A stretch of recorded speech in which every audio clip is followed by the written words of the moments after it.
What's going on, guys? Welcome back to Rojas Media Baseball Talk. Today, there is about a week and a half left in the season, and now we can more formally talk about the National League MVP debate, right? We're, middle of the season, whatever. We're just talking about through the first half. Talked about that a couple of months ago, but now there's only literally about 10 to 11 games left, depending on who's your team, but National League MVP debate. I think we can all agree that it's come down to here we are. It's September 23rd, 12:45 p.m. Eastern Time on a Thursday. I think we can all agree to this point it is between Philadelphia Phillies right fielder Bryce Harper and young superstar Fernando Tatis Jr. from the San Diego Padres. Both having incredible years. Tatis, throughout the entire season, everyone's known how good of a season he's had. Harper didn't make the All-Star team. Some believe he got snubbed. Some believe he didn't. Whatever. Harper, within the last month and a half, has slowly gotten himself into the MVP race and possibly the front runner of the MVP race. So here we are. We're sitting, like I said, 10 games left. About 10 to 12 games left, depending on which team. Just in that general vicinity. Tatis has had an incredible year. Bryce, incredible year. But. Both also, just want to say this, both have missed time. But I think it comes down to, look, both of them are about top 5 in every offensive category in the National League, Major League Baseball.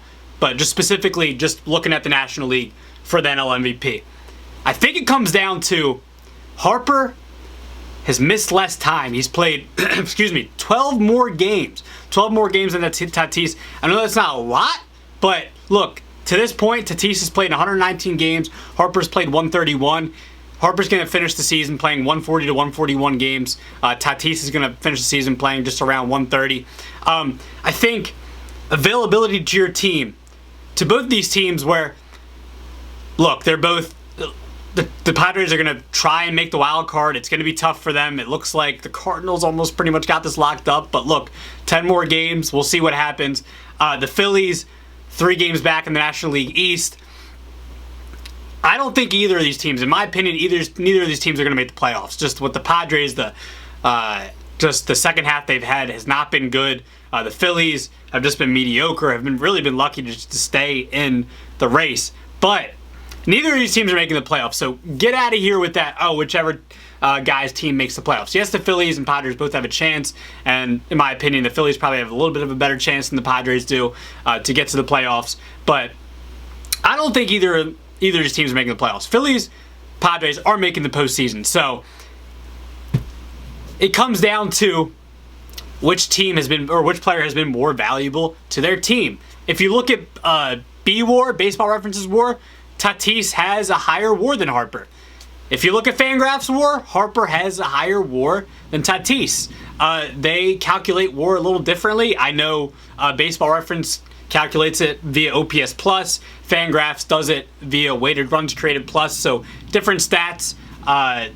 But to me, both extremely valuable to their team. But Harper's been more available. Harper has been, I know it's, only 12 games, but, for teams that are trying to make the playoffs or in a tight race, Harper has been more available to his team.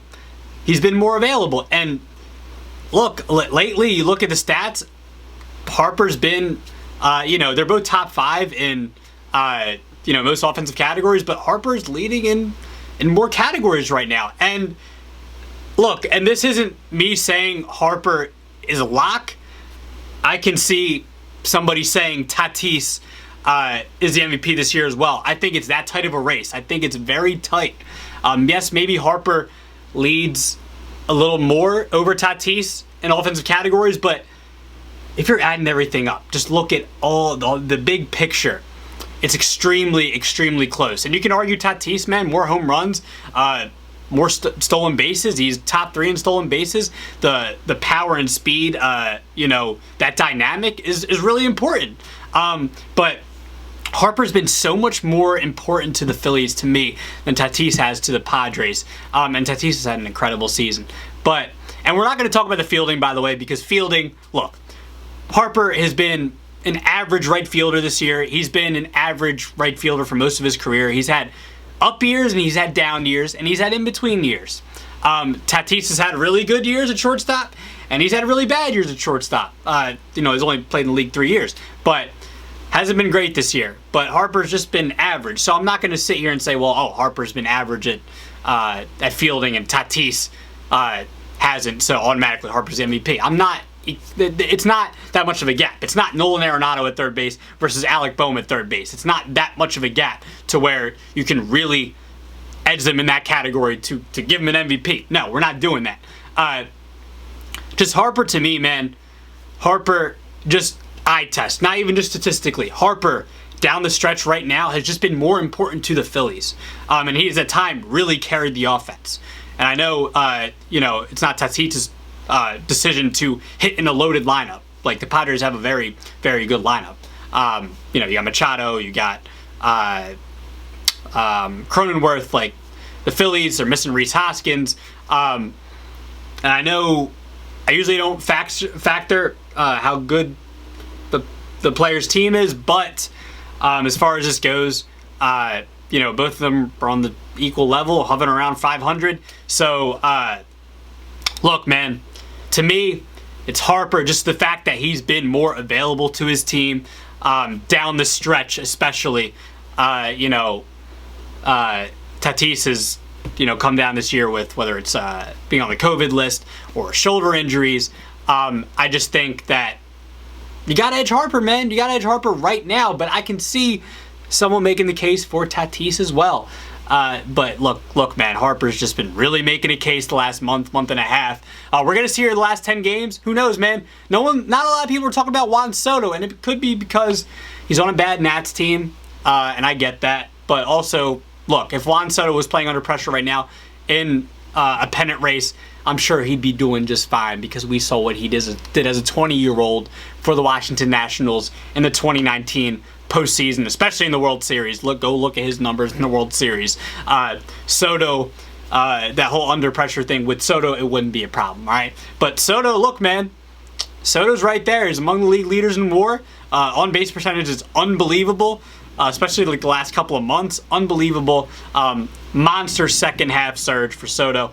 Probably won't win MVP, but he'll get some votes. He'll probably be right there in the top 5. He's been extremely good. But for me right now, man, just overall, it's between Tatis and Harper right now. And if I had to edge somebody right now, it is Bryce Harper. I know I didn't get too much into the statistics and everything because I don't think it's really about that when they're so close statistically when it comes to offensive statistics. Excuse me. So, to me, Harper right now. Let me know in the comments on YouTube. Like the video, subscribe, do all that. Also, let me know on Twitter at Rojas_media_. Get at me on Instagram at Rojas_media. Let me know. I want to know your picks right now. Is it Tatis? Is it Harper? Is it Juan Soto? Is it even Austin Riley? Austin Riley's been really good for the Atlanta Braves, the team that I think is probably going to win the National League East. Hopefully I'm wrong on that. Hopefully we get a Red October this year for the Philadelphia Phillies. But let me know. I want to know who is your pick for the National League MVP.